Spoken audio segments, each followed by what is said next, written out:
Hello everyone, good evening. This is Ritesh Nanwani. आज है 13 सितंबर। चलिए कल के लिए मार्केट एनालिसिस कर लेते हैं। यहाँ पर सबसे पहले हम चलेंगे निफ्टी 50 के चार्ट पर। निफ्टी के चार्ट को यहाँ पर मैं ओपन करके पहले आपको आज वीकली कैंडल दिखाऊंगा। वीकली कैंडल आज बहुत ही ज़्यादा इंपॉर्टेंट है। वीकली कैंडल यहाँ पर आप देखेंगे तो सिंपली यहाँ पर आपको समझ में आएगा कि यहाँ पर हमारे पास एक अच्छा वीकली कैंडल बन चुका है। कौन सा कैंडल है ये आपको यहाँ पर क्लियरली दिख रहा होगा। ये यहाँ पर इसको हम बोलते हैं एक हैंगिंग मैन कैंडलस्टिक पैटर्न। ठीक है, hanging man candlestick pattern market का रिवर्सल बताता है। अभी आप मान लीजिए हैंगिंग मैन कब कंफर्म होता है, जब ये हैंगिंग मैन कैंडलस्टिक पैटर्न का लो अगर ब्रेक होता है तो उसके बाद में एक कंफर्मेशन मिलता है मार्केट के अंदर सेलिंग प्रेशर का। अगर यहाँ पर इसके लो के नीचे हैंगिंग मैन कंफर्म हो जाता है तो उसके बाद में आपको निफ्टी के अंदर कितनी बड़ी गिरावट दिख रही है। 17,250 के नीचे अगर मार्केट निकलता है तो कैंडल स्टिक पैटर्न और सपोर्ट रेजिस्टेंस हमें ये बोल रहे हैं कि मार्केट को इस पूरी कैंडल तक यहाँ तक सेलिंग दिखानी पड़ेगी। कितनी है? 16,750 तक हमारे पास यहाँ पर एक बड़ी सेलिंग निफ्टी में आपको देखने को मिलेगी आने वाले 2-3 वीक के अंदर। मैं आपको लिख के देता हूँ, इसके पीछे काफ़ी सारे रीज़न है। स्टॉक्स के एनालिसिस है, ऑप्शन चेन एनालिसिस है, थोड़ा बहुत फंडामेंटल्स भी मैं देख रहा हूँ। मैं भी प्रेडिक्ट करने की कोशिश कर रहा हूँ कि निफ्टी यहाँ पर 12-13,000 का हाई जो पिछले साल का था उसके ऊपर जाके 17,000 पे कैसे ट्रेड कर रहा है। पास्ट की हिस्ट्री में कभी भी ऐसा नहीं हुआ कि निफ्टी ने एक साल के अंदर, हम ये नहीं कह रहे, मैं यहाँ पर ये नहीं कह रहा हूँ कि 12,000 से निफ्टी 12,000 के आसपास चल रहा था, उसके बाद में कोविड फॉल के कारण, पैंडेमिक के कारण निफ्टी 8,000 से गिरा। 8,000 से 12,000 रिकवर करना नॉर्मल बात है, पर 12,000 से 17,000 तक चले जाना एक साल के अंदर 6,000 पॉइंट का निफ्टी में गेन, ये एक बहुत बड़ा मार्केट के अंदर मूव आया है। ये मूव जो है मार्केट यहाँ पर डाइजेस्ट नहीं कर सकता। मेरे अकॉर्डिंग, मेरा जो एक्सपीरियंस कहता है यहाँ पर कहीं ना कहीं मार्केट में कुछ ना कुछ गड़बड़ हो रही है। तो हम इतनी भी बड़ी सेलिंग प्लान नहीं कर रहे कि 17,000 से मार्केट अगेन 12,000 या और ज़्यादा नीचे आएगा। इतना बड़ा क्रैश हम यहाँ पर नहीं देख रहे, पर यहाँ पर सिंपली आपको समझना पड़ेगा कैंडलस्टिक पैटर्न के बेस पे भी मार्केट बहुत ही अच्छा मूव किया। उसके बाद में यहाँ पर हमें एक अच्छा सेलिंग पैटर्न दिखा है। अगर ये सेलिंग पैटर्न कंफर्म होता है, 17,250 के नीचे मार्केट निकलता है, 200 के नीचे, तो हमको 17,000 तक की भी गिरावट दिखेगी या 16,750 या 800 तक भी गिरावट देखने को मिल सकती है। एक काम करूंगा, मैं निफ्टी एंड बैंक निफ्टी के ऊपर एक डिटेल वीडियो बनाऊंगा, कितना ऊपर जा सकते हैं, आने वाला लॉन्ग टर्म प्लान क्या रहना चाहिए, क्या हमें इन्वेस्टमेंट अभी लॉन्ग टर्म इन्वेस्टमेंट करनी चाहिए या हमें और चीप प्राइसेस पर अभी मार्केट जो है नीचे गिरेगा और हमें स्टॉक्स जो है अच्छे लेवल्स के आसपास नीचे के रेट्स पे मिलेंगे। अभी अगर हम यहाँ पर देखें निफ्टी को हमें इंट्राडे के अंदर कहाँ पर सेल या बाय करना चाहिए, तो उसके लिए हम यहाँ पर चलेंगे 15 मिनट टाइम फ्रेम में। 15 मिनट टाइम फ्रेम में यहाँ पर मैं आपको एक रेंज ड्रॉ करके दिखाऊंगा। इधर हम टूल्स में चलते हैं, यहाँ से हम एक रेंज ड्रॉ करेंगे इधर से, और यहाँ पर आप देखेंगे कि मार्केट ने इधर एक रेंज बनाया है। ठीक है, अब यहाँ पर अगर ये रेंज हम देखें क्लियरली तो इधर आप देखेंगे कि अगर इस रेंज से मार्केट नीचे गिरता है 17,350, ये रेंज के हाई पर ही चल रहा है, ऊपर निकलने की कोशिश की बट नहीं निकल पाया। अगर 17,350 से वापस एक गिरावट आती है तो इस बार मार्केट यहाँ पर या यहाँ पर नहीं गिरेगा, हो सकता है मार्केट इस रेंज के लो पॉइंट के आसपास आ जाए और यहाँ पर अगेन हमारे पास लेवल आ रहा है 17,200 का। तो इसको हमें सेल कहां पर करना चाहिए एक्चुअली, जो 17,200 तक के भी निफ्टी में हम सेलिंग टारगेट ले सकें। अभी आपको ये ट्रेड यहां पर फिलहाल नहीं मिलेगा, एक अच्छा बड़ा रेड कैंडल बनने के बाद 15 मिनट में उसके बाद ही मिलेगा। यहां पर एक अच्छा रेड कैंडल बना, उसके बाद में मार्केट थोड़ा सा नीचे आया, 30 पॉइंट अगेन वापस ट्रैप करके ऊपर चला गया। तो पहले सेंटिमेंट बनने दो, उसके बाद में सेल करो। फिलहाल निफ्टी के अंदर सेलिंग प्लान, सेलिंग तो आएगी, बिल्कुल आएगी, 1 से 2 वीक में आपको एक अच्छी सेलिंग मार्केट में दिख सकती है। बहुत ही बढ़िया सेलिंग, अच्छे ट्रेड्स आपको मिलेंगे, बट उसके लिए हमें एक सिग्नल चाहिए और यहां पर हमारे पास अभी सिग्नल नहीं है। अभी हमारे पास जो यहां पर सपोर्ट निकल के आ रहे हैं 17,300 सपोर्ट है, 17,250 सपोर्ट है। तो सेल एक्चुअली हम यहां पर निफ्टी को करें कहां पे, इसके लिए थोड़ा सा जूम आउट करके देखते हैं क्या हमारे पास कोई ट्रेंड लाइन आ रहा है क्या। फिलहाल हमारे पास कोई भी ट्रेंड लाइन नहीं आ रहा है, तो हम कह सकते हैं कि फिलहाल निफ्टी का ये जो कल का रेंज है 17,320 के आसपास, ये वाला जो लो है इसके नीचे निकलेगा और इसका हाई 375 380 का स्टॉप लॉस लगा के हम इसको अगेन सेल कर सकते हैं और यहाँ पर ये नीचे आ सकता है। बाइंग कब करनी है? 17,400 में आपको पिछले 4 वीडियो से कंटिन्यू बोल रहा हूँ, बाइंग प्लान मत करो। अभी जिन्होंने सपोर्ट पे बाय किया होगा उन्होंने तो मार्केट में प्रॉफिट बना लिया, पर जिन्होंने हाई के आसपास बाय किया होगा वो यहाँ पर ट्रैप हो गए। तो हमें बाइंग कहाँ करनी चाहिए, एक्चुअल अच्छी बाइंग कहाँ पर आएगी? 17,000 3,400 का लेवल ब्रेक होने के बाद में बाइंग आएगी, क्योंकि 380 के आसपास एक अच्छा रेजिस्टेंस यहाँ पर बन चुका है। 400 ब्रेक होके 420 430 के आसपास सस्टेन करेगा, उसके बाद में बाइंग आएगी। उसके लिए मैं आपको यहाँ पर ऑप्शन चेन के चार्ट पर लेके चलता हूँ। ऑप्शन चेन पे हम निफ्टी की यहाँ पर आ गए। इधर में 17,300 400 के आसपास थोड़ा आपको कॉल राइटिंग भी दिखाता हूँ इस वीक की। इधर आप देखेंगे 17,400 के आसपास सबसे हैवी कॉल राइटिंग है 87,000 की, मतलब ऑप्शन चेन के अकॉर्डिंग भी स्ट्रॉन्ग रेजिस्टेंस 87,000 के यहाँ पर जो कॉन्ट्रैक्ट है वो ओपन है। कॉल साइड पे यहाँ पर सबसे ज़्यादा रेजिस्टेंस जो है 17,400 के आसपास निकल के आ रहा है। सपोर्ट की बात करें तो स्ट्रॉन्ग सपोर्ट अभी 17,300 पर बना हुआ है, पर आप कहीं ना कहीं एक चीज़ देखेंगे कि मार्केट में लोग पुट राइटिंग जो है यहाँ पर 17,300 के साथ में 17,200 पर भी पुट राइटिंग कर रहे हैं, 250 पर भी पुट राइटिंग कर रहे हैं, नीचे 100 पर भी पुट राइटिंग हो रही है। इसका मतलब क्या है?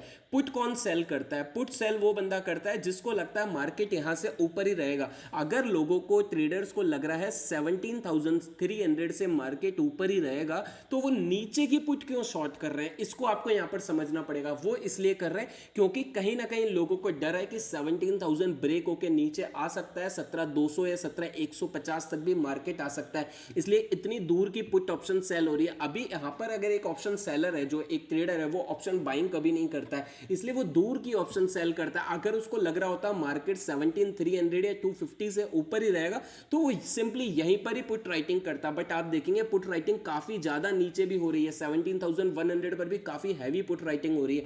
तो ये चीज आपको, ये लॉजिक समझना पड़ेगा और सिंपली आपको ये भी देखना पड़ेगा कि कॉल राइटिंग कहां पर कैसे हो रही है। तो कॉल राइटिंग 17,400 हमारे पास यहां पर एक स्ट्रॉन्ग रेजिस्टेंस की तरह काम कर रहा है, पर अगर 17,400 से मार्केट निकल गया और 17,400 की जो कॉल राइटिंग है ये यहाँ पर डिक्रीज हो गई, कम हो गई, और 17,400 पे जो ऑप्शन सेलर ऑप्शन कॉल को सेल करके बैठा है वो निकल गया, उसने अपना ट्रेड को एग्जिट कर दिया, अनवाइंडिंग हो गई, तो यहाँ पर आपको 450 के आसपास कोई रेजिस्टेंस या सपोर्ट नहीं दिख रहा है। सीधा मार्केट 17,500 या 17,550 तक भी ऊपर चला जाएगा, पर पहले 17,400 का लेवल ब्रेक होने दो, एक स्ट्रॉन्ग रेजिस्टेंस है, इसको ब्रेक होने दो, उसके बाद में एक अच्छा आपको बुलिश ट्रेड मिलेगा, 550 तक का भी आपको बुलिश ट्रेड मिलेगा। बट यहाँ पर अभी फिलहाल नीचे का सेंटिमेंट मुझे लग रहा है, मुझे इसी वीक में पता नहीं क्यों लग रहा है कि निफ्टी जो है 17,100 17,150 तक गिर सकता है, पर देखते हैं, मार्केट सुप्रीम है, मार्केट कुछ भी कर सकता है। इसके ऊपर मैं एक डिटेल वीडियो बनाऊंगा। तो सिंपली हमको यहाँ पर 17,400 के ऊपर निफ्टी को बाय करना है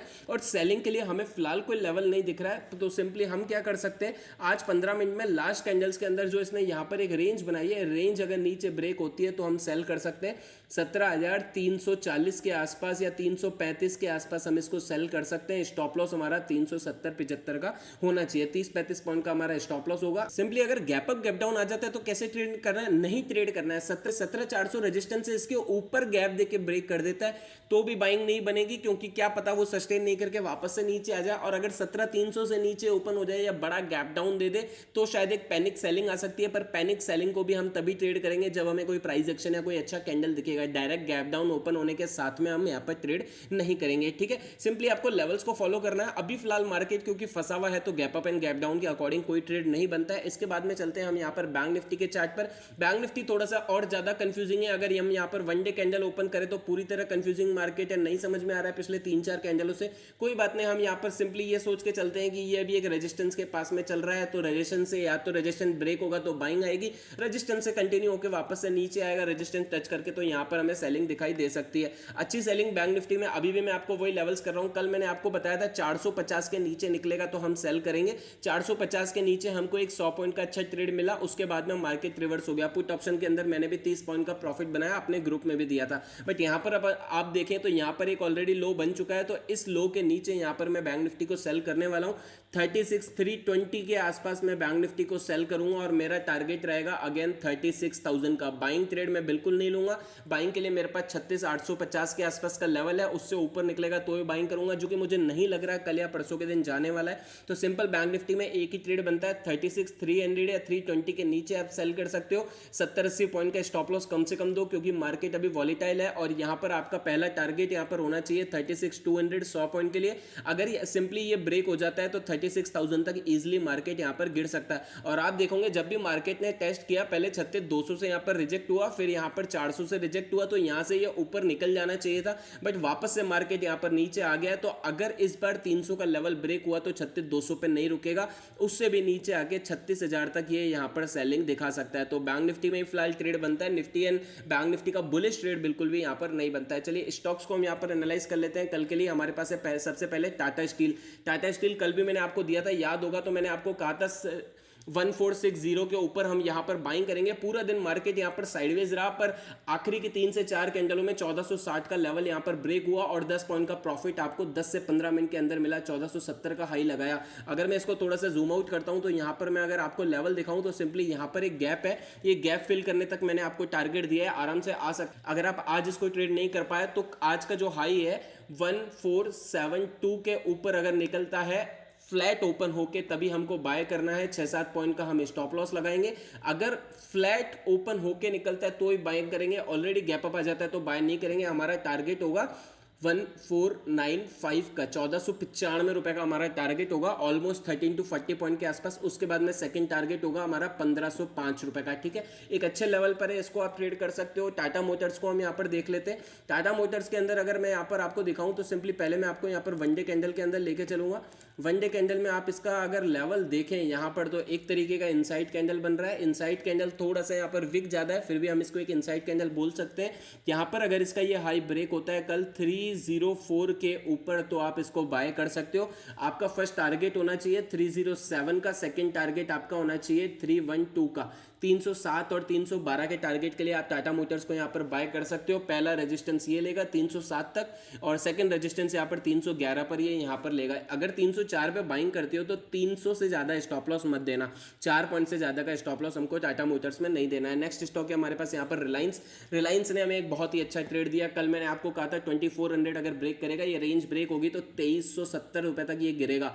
ऑलमोस्ट लो के आसपास यहाँ पर क्लोज हुआ। पूरा दिन रिलायंस के अंदर एक अच्छी गिरावट आई है, 40 से 45 पॉइंट का हमको यहाँ पर प्रॉफिट मिला है। तो रिलायंस सिंपली अगर हम सपोर्ट की बात करें तो अभी भी यहाँ पर हमारे पास सपोर्ट काफ़ी नीचे है रिलायंस का। तो यहाँ पर अगर ये फ्लैट खुल के सेलिंग कंटिन्यू करता है तो 2365 या 66 के नीचे हम इसको रिलायंस को और ज़्यादा सेल कर सकते हैं। हमारे पास अगेन 20-30 पॉइंट का टारगेट है नीचे की तरफ और 10 पॉइंट का हमको यहाँ पर स्टॉप लॉस देना है। सिंपली आपको ये समझना पड़ेगा कि यहाँ पर इसने एक रेंज बनाई, इस रेंज का ब्रेकआउट आया तो मैंने आपको ट्रेड दिया था। अभी भी ये ट्रेड कंटिन्यू रहेगा क्योंकि सपोर्ट इधर बीच में इन कैंडल्स के आसपास सपोर्ट कोई सा भी नहीं है, तो ये यहाँ तक नीचे गिर सकता है। ये पूरा इस सपोर्ट के आसपास यहाँ तक आ सकता है। तो सिंपली आप इसको ट्रेड कर सकते हैं 10 पॉइंट का स्टॉप लॉस लगा के। आज का जो लो है उसके नीचे सेल करो या 1-2 पॉइंट देखो कैसा कैंडल बन रहा है, उसके अकॉर्डिंग आप रिलायंस को और अच्छे लेवल्स के लिए यहाँ पर सेल कर सकते हो, ठीक है। ग्रासिम को हम नेक्स्ट स्टॉक को यहाँ पर देख लेते हैं। ग्रासिम में आप देखेंगे यहाँ पर अगेन निफ्टी की तरह एक हैंगिंग मैन बना है, जैसे निफ्टी में वीकली टाइम फ्रेम में एक हैंगिंग मैन बना था। तो वन डे की कैंडल के अंदर तो यहाँ पर हमारे पास एक हैंगिंग मैन है, पर हम इसको ट्रेड कैसे करें इसके लिए हम यहाँ पर 15 मिनट टाइम फ्रेम में चलते हैं। 15 मिनट टाइम फ्रेम में सिंपली आप देखेंगे कि यहाँ पर ये ऊपर गया, इधर ऊपर गया तो क्या कर रहा है, अभी यहाँ पर इसने एक डब्ल्यू पैटर्न मार्केट के टॉप पे तो बनाया है। अभी यहाँ पर इसने एक डब्ल्यू पैटर्न मार्केट के टॉप पे तो बनाया, इसका हाई ब्रेक होगा तो हम ग्रासिम को बाय तो कर सकते हैं, बट यहाँ पर ये बाइंग के लिए नहीं जाएगा क्योंकि वन डे टाइम फ्रेम में इसने एक हैंगिंग मैन पैटर्न बनाया। सेलिंग के लिए आ सकता है, तो सेलिंग के लिए कहाँ से स्टार्ट होगी सेलिंग, यहाँ पर ये जो रेंज है, ये रेंज का अगर लो ब्रेक होता है यहाँ पर 1600 के नीचे हम इसको सेल कर सकते हैं। हमारा फर्स्ट टारगेट होगा 1590 का और सेकेंड टारगेट हमारा होगा 1580 का। वही हमारा यहाँ पर स्टॉप लॉस जो होगा यहाँ पर 10 पॉइंट का होगा इस हाई के ऊपर, 1610 का 1:1 का यहाँ पर रिस्क रिवॉर्ड है। 10 point profit, 20 point profit second target के लिए और 10 पॉइंट का stop loss. Simply one day candle में हमें एक सेलिंग पैटर्न दिखा है हैंगिंग मैन, उसके अकॉर्डिंग हम यहाँ पर ट्रेड कर रहे हैं। और 15 मिनट कैंडल में यहाँ पर एक रेंज बनी है, इस रेंज के नीचे जैसे निकलता है हम इसको सेल कर सकते हैं। पहला टारगेट यहाँ पे, सेकंड टारगेट सिंपली यहाँ पे। अगर इससे भी नीचे निकलने की कोशिश करता है तो ट्रेल करके 1570 भी यहाँ पर आपको देखने को मिल सकता है, ठीक है। प्राइस एक्शन के अकॉर्डिंग काफी सिंपल लेवल्स हमने यहाँ पर एनालाइज किए हैं, काफी अच्छे स्टॉक्स लेवल ट्रेड पे मिल रहे हैं। कल मैंने आपको 3-4 स्टॉक दिए थे, 4 में से 3 बहुत ही अच्छे काम किए और उसके अलावा एक स्टॉक बीपीसीएल दिया था, वो अपने लेवल्स पर ही नहीं आया ट्रेड करने के लिए। तो स्टॉक्स को फॉलो करो, निफ्टी बैंक निफ्टी में ट्रेड नहीं मिल रहा है तो स्टॉक्स को फॉलो करो, उनके अंदर भी आप एक अच्छा इंट्राडे के अंदर प्रॉफिट बना सकते हो। मान लो अगर आपके पास 50,000 का भी एक यहाँ पर कैपिटल है, 50K का भी कैपिटल है, तो 5 टाइम्स का इक्विटी मार्जिन यहाँ पर हमको मिल रहा है। 5 टाइम का इक्विटी मार्जिन मिल रहा है तो 50,000 की कैपिटल पे 2.5 लाख रुपए का माल आप यहाँ पर ले सकते हो। 2.5 लाख रुपए का माल ले सकते हो। तो रिलायंस 2% गिरा है, 2.5 लाख का 2% हो जाता है 5,000। 5,000 का प्रॉफिट 50,000 की कैपिटल पे आज आप रिलायंस में उठा सकते थे सिंपली मार्जिन लेके, 5 टाइम्स का मार्जिन लेके। तो ऐसा सिंपल कैलकुलेशन करो, इक्विटी के अंदर हमको अभी भी मार्जिन मिल रहा है, और अगर आप ऐसे 1-1, 1.5% भी कैप्चर करते हो स्टॉक्स के अंदर, 2 ट्रेड भी दिन के लेते हो, तो आपका टारगेट ऑलरेडी हो जाता है। ऑप्शन ट्रेड करने की वहां पर आपको बड़ा रिस्क लेने की बिल्कुल भी जरूरत नहीं है, ठीक है। आई होप आप सारे लेवल समझ गए होंगे। If you like this video please click on like button and subscribe the channel. Thank you.